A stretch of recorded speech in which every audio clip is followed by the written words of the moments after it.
Hi everyone, hope you're doing well from wherever you're watching this channel, depending on your time zone. Now, surprisingly, we have seen President William Ruto getting so much angry for the destruction that has happened to government installation like police station and even the police officers who have been injured during the protest. But we have never seen the president getting angry or feeling sad about Kenyans who have died during the protest. To William Ruto, a police station is more important than a Kenyan life. Sijui tunaweza nunua maisha kwa bei ngapi. So he got angry to an extent he has now ordered the police officer to shoot Kenyans in their foot to destabilize them. Then they will get to the hospital and straight to the court and face their case. That is William Ruto. So today, it was the burial service of the late mask vendor, Bonface. And this was happening in Murang'A County, where we have the UDA governor, Inangungwa. A man was elected on UDA ticket, and he was in this burial, right, to address William Ruto, the president, the head of this government, and the Kenyans at large. Governor Inangungwa is very clear that we shall not rest until Bonface get justice. You know, during protest, police have duty and responsibility. And one of their duties, number one, is to offer security to those who are protesting. Number two, it is to offer security to the property within the area where the protest is taking place. Bonface Manga deserved police security because he was just selling his goods, but he was not protesting. Instead of police offering security to Bonface Manga, they decided to terminate his life. I don't know how William Ruto can explain this. But Inangungwa is telling him one thing, that Bonface Manga may have gone, but we are inspired by his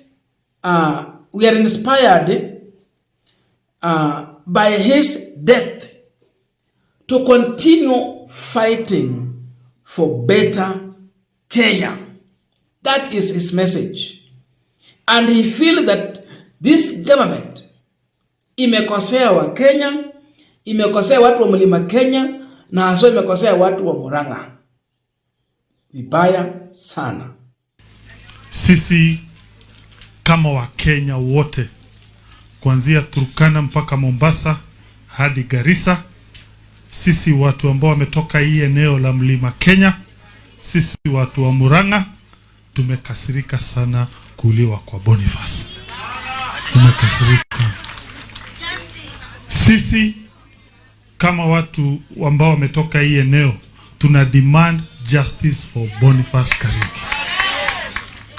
Huyu kijana hakuna makosa alikuwa amekosea mtu.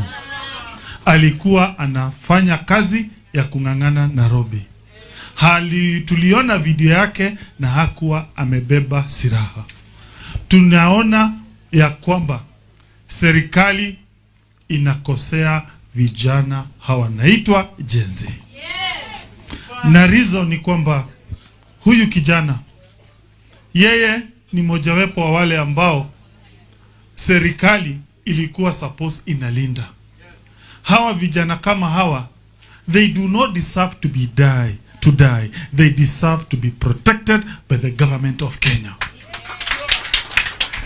This government must take responsibility for the death of Bonnie.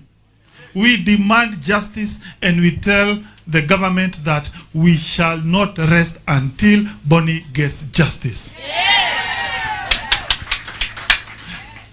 Bonnie may be gone, but his memory will live forever. Bonnie may be gone, but we know in our heart that we shall be inspired by his death to continue fighting for a better Kenya. We are very proud that people of Murang'A, we were in the forefront for the fight for multipartyism. Our son Kenneth Matiba, Rubia, they are the one who led the struggle for multi-party democracy.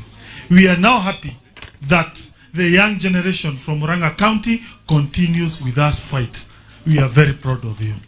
Na tuambie serikali ya kwamba sisi, what they have done, we shall never forget. Huyu askari ambaye tumeona ameshikwa,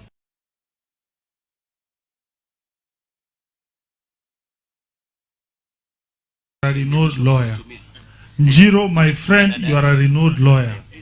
JB Muturi, you are a very seasoned lawyer. And I also belong to that profession. Let us offer our services to ensure justice for both.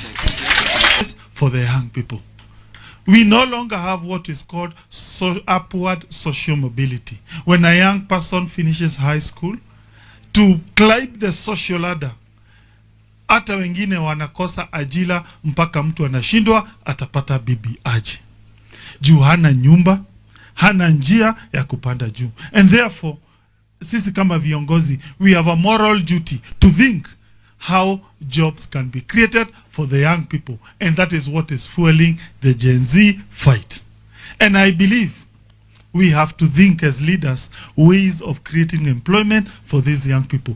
Thinking outside the box, what programs can we come up to ensure we create better enabling environment for young people to get employment in this country. Kwa miaka mingi, tumekuwa tukisema kuko na ile inaitwa youth bulge.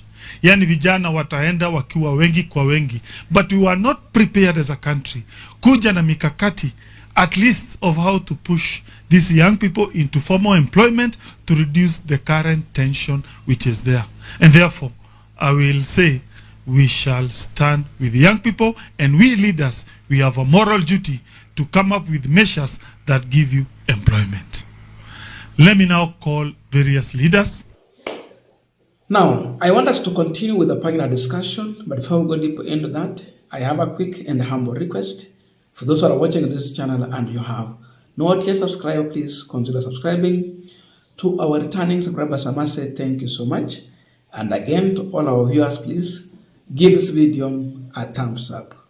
Thank you so much, and back to our discussion.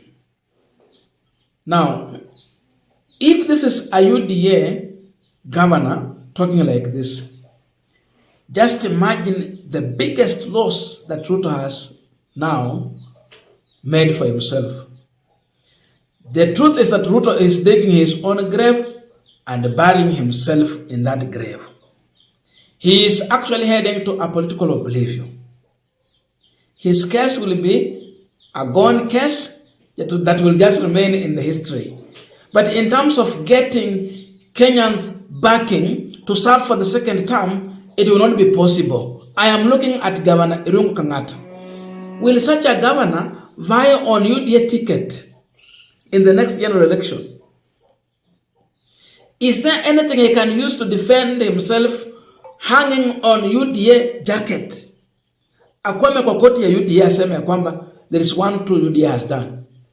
All he can remember is how his own people were killed by the same government he was elected in. So the best way for him to survive politically, he has no option as of now being in UDA. The only best way to survive politically is to dump William Ruto, to distance himself far away from UDA party.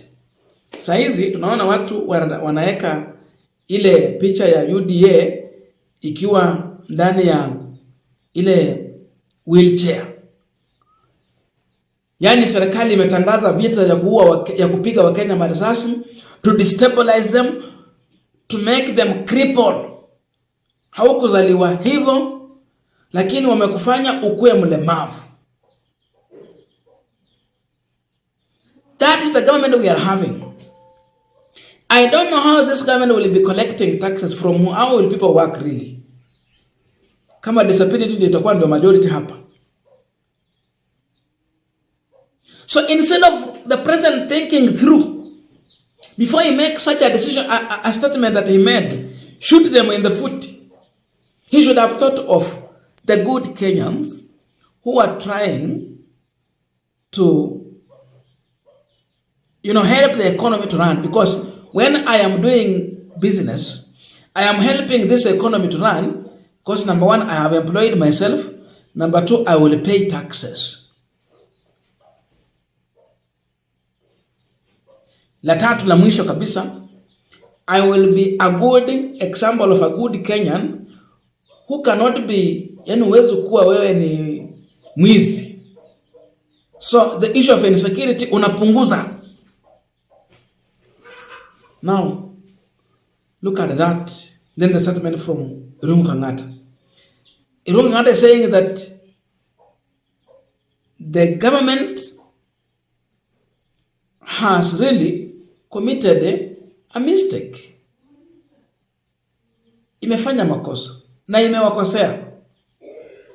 Akataja aswa watu wa Murang'A na Wakenya kwa ujumla wamekosea Gen Z, wanawanyamazisha kwa njia ambayo haifai.